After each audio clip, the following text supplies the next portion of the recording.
honor to be with you, and I thank the media for being here.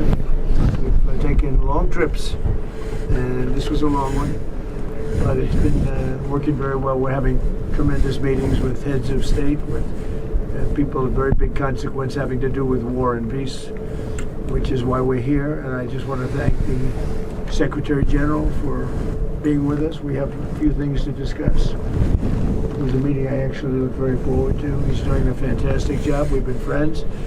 We lifted GDP from 2% to 5% together.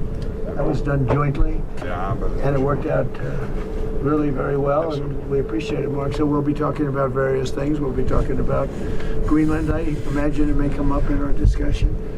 And but I think the trip has been amazing so far. It's been amazing. As you know, we're staying, and tomorrow we're doing something else having to do with the Board of Peace. We're getting tremendous acceptance of that. It's going to be great. So we'll see how that all works out, but we're doing that tomorrow. So thank you very much, media. Thank you very much. And Mark, would you like to just briefly, what I just wanted to say again, as I did this morning when I was on a panel, I want to thank you again for what you did since coming in January, Trump 47. Basically getting the Europeans and Canada to really step up, and that led to the enormous success we had in The Hague with the 5%, which is crucial to defend ourselves and to also equalize with what the US is paying. This was a problem already there since Eisenhower. I always tell the Europeans, you're completely committed to NATO, but there is also that one irritant, and it is this factor, that the Europeans were not paying the same as the US was paying. And we solved it, and this is crucial also because we need the money to protect ourselves. There's one thing I heard you say yesterday and today, you were not absolutely sure that the Europeans would come to the rescue of the US if you will be attacked. Let me tell you, they will. And they did in Afghanistan, as you know, for every American who paid the ultimate, for every 2 Americans who paid the ultimate price, there was one soldier from another NATO country who did not come back to his family. From the Netherlands, from Denmark, particularly from other countries. So you can be assured, absolutely, if ever the US will be under attack, your allies will be with you. Absolutely, there's an absolute guarantee. I really want to tell you this because this is important. It pains me if you think it is not. And under your leadership, this alliance is stronger than ever. Thank you very much. It's a great compliment. Any questions? Mr. President, the Danish foreign minister rejected your call to negotiate on Greenland. What will those... I didn't call him. No, sorry.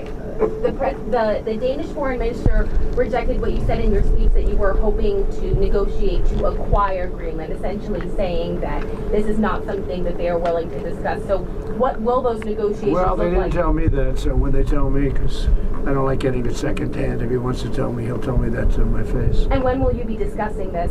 I have no idea. When you said you would... I'll be discussing it with this man right here. Mr. President... He's frankly more important. Mr. President, when you said you would remember if Denmark did not agree to a deal on Greenland, what did you mean? What are the consequences? You'll have to figure that out for yourself. You're a smart guy. Mr. President, do you see a price for Greenland that's reasonable? I could see that, yeah. Like, how would you calculate that? I could see that, but there's a bigger price, and that's the price of safety and security and national security and international security, having to do with many of your countries. Mm-hmm. That's really the price, and that's the big price. And as you know, we're doing the Golden Dome. It's going to be very expensive, and it's better if we have Greenland than it is without. It's going to be safer. It's going to be stronger. It's going to be better for Europe, and it's going to be better for us. And so we'll see what happens. Any other question? What, is it reassuring to hear the NATO Secretary General say NATO will defend the United States if it comes under attack? Well, I hope that that's true. I mean, he's a good man. He's never lied to me before. You know, we've had a good relationship, and he made that statement. That's nice. I mean, I just, you know, when I see what's happening with Greenland, I wonder, because I want Greenland for security. I don't want it for anything else. We have so much rare earth. We don't know what to do with it. We don't need it for anything else. And in terms of Greenland, you know, you have to go 25 feet down through ice to get it. It's not something that a lot of people are going to do or want to do.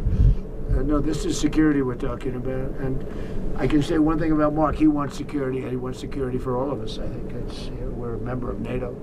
He wants security for NATO and beyond.